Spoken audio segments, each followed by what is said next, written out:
Au soir du drame, le ministre de l'Éducation nationale Pape Ndiaye, le procureur de Bayonne Jérôme Bourrier et le ministre de la Transformation et de la Fonction publique Stanislas Guérini étaient réunis au collège-lycée privé Saint-Thomas d'Aquin de Saint-Jean-de-Luz.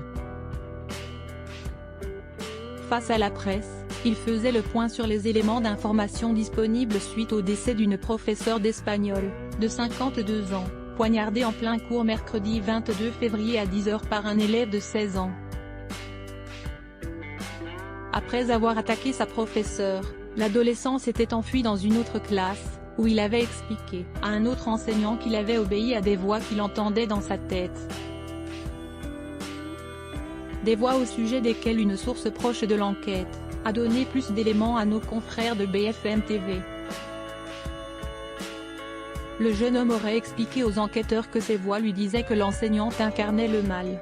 Le procureur de Bayonne Jérôme Bourrier indiquait à la fin de la terrible journée que l'enquête sur les motivations du jeune homme était en cours. Une enquête qui s'oriente désormais vers la piste psychiatrique.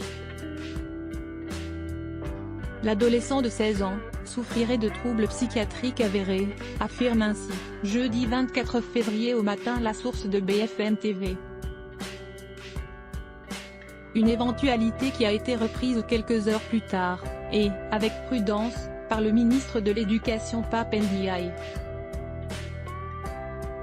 C'est plutôt vers des troubles de nature psychiatrique que l'on s'oriente, mais je ne veux pas conclure avant que l'enquête ait précisé tout cela, a-t-il expliqué durant un deuxième point presse visant à faire le point sur l'avancée de l'enquête.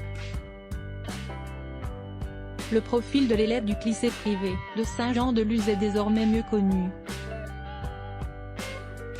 L'adolescent bénéficiait au moment du drame d'un plan d'accompagnement personnalisé, PAP, mis en place pour l'aider dans des problèmes d'écriture.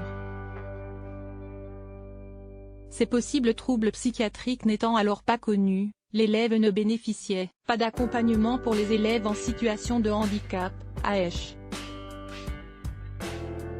Crédit photo, agence Bestimage.